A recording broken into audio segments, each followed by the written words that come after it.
AskReddit. What scam did you fall for?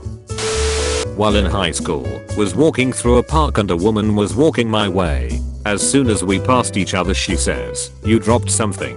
I turn around and she's holding a gold necklace. I told her it's not mine. She says it's not hers, but agrees that we both found it and I can give her $50 to keep it. I think to myself that it's worth a lot more, so I give Jeff $50 just to get home and get scolded by my dad for falling for stuff like this. Turns out it's a well-known scam, and I paid $50 for a cheap metal necklace. A man from a gas company said that they were inserting new electricity and gas meters in all the apartments in my block. When I opened the door he walked straight in, but showed me his ID, so seemed legit. My shower had been interrupted, so I was in a bad mood and very keen to get rid of the guy. He said he just needed to phone his company for proof from me that he had visited as he was new to the job. It turns out that me confirming this on the phone was a voice signature binding me into a new 2-year contract with the service provider, who then wanted to increase the price of my gas and electricity by 100%. After he left I felt uneasy and searched the company and then phoned Citizens Advice for help. Turns out they targeted my place because they searched where the students were living as they are more vulnerable. A buddy of mine is really gullible and has fallen victim to many scams. When selling his phone on Craigslist he fell for the old "I wanna buy your phone for my relative overseas" twice, shipped the phone both times only to never receive payment. The other scam he fell for was when he got a call saying he won a $500 gift card to Walmart and all they needed from his was his personal information. Surprisingly he has not fallen victim to identity theft.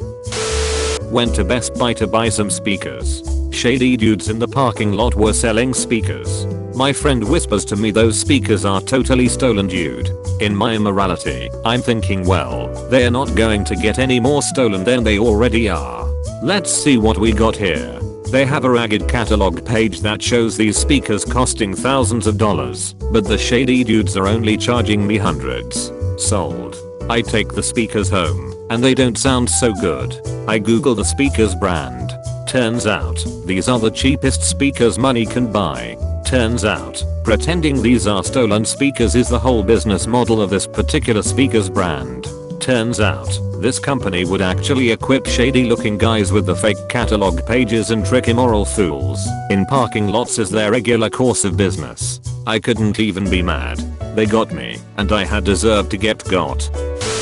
A couple of years ago I was trying to get a good camera. Found a website that had some for really cheap. I wrote some emails, they answered, phoned them, talked to a real person, was told they had some sort of publicity deal and that's how they got so low prices. Mind it, they were good prices, but not too good to be true. Welp, I decided to go forward with the purchase, and I was told I had to pay via Amazon gift card, and I fell for it. Lucky me, Amazon froze the payment and returned my money, so bullet dodged. I was like 12 or 13, and I was a lonely baby dyke. Went on Omegle, met a girl who was 17 and lived in California. We chatted for a bit, and I asked why her screen was black. She said her sister was in the room, so she covered up the camera. I was a little sus at this point, but I said okay. Talked a little more. She convinced me to take off my shirt. She told me I was fit, aka number one indicator that you're talking to an old creepy dude. I said no more. Show me yourself now. She said her sister was still in the room. I really wanted to be validated. She told me to do more things. I did them. She ended the chat after I finally stopped believing there was a girl on the other side. Felt terrible about it. My college roommate and I fell victim to that magazine scam where people go door to door saying they're selling magazine subscriptions to help raise money for homeless children with AIDS or something. They play on your sympathies and get you to write them a check. Spoiler alert, you never get any magazines nor help any children. I was uneasy about it at the time, but I'm uneasy around people in general, so I thought I was just being paranoid. Years later, we found out this was a common scamming technique. Big light bulb moment for me there. When I was 11, I signed up at genealogy.de, a page that supposedly helps with finding out more about your heritage. I read through the entire AGBs, not kidding, and there was no indication that it had cost anything. A week later I get an email saying I have to pay $60 by May 21st of that year. I'm telling you this because what that shit led to was the actual fun part. Since I was only 11, I was scared shitless and decided not to tell my parents. I even did some research on how I, as a kid, could get the money to those people. I was so scared, I scribbled the words "it will all be over on May 21st" on my desk at school, which led to me being taken aside by a teacher asking me whether I wanted to kill myself. I explained the situation to her. She told me to talk to my parents and it all ended well. We didn't pay a penny. My father wrote them a "what pathetic people would try to scam a child" email, and the thing was settled. One time on RuneScape I fell for the buy limit scam.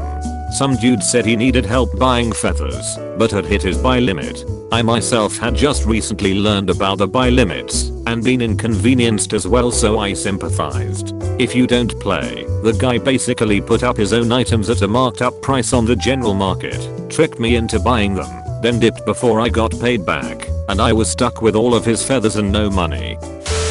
Didn't fall for it entirely, but I recently wrote my name and number onto one of those pink slips saying you could win a trip to the Bahamas, and was texted about a month later saying that I won.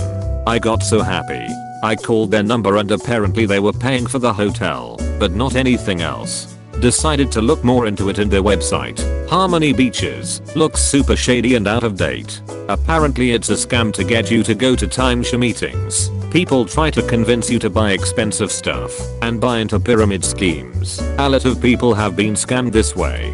Dodged a bullet honestly. Wife and I went to Las Vegas for the first time back in 2015. Wanted to get tickets to a show.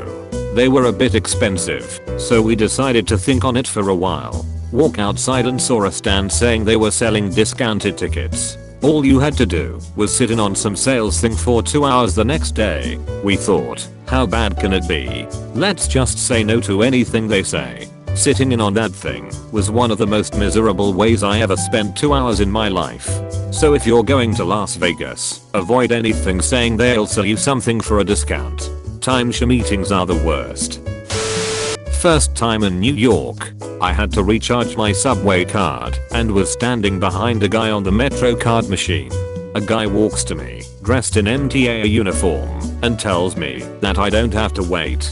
He asks me how much did I want to put on the card and says he's got one ready for that. Swipes a card on the scanner. I go in. He gives me the card and asks me for the money. That was when I realized it was a scam, but I feared he would get violent or anything, so I didn't say nothing. Gave him the money and he gave me a card. Needless to say, it was empty.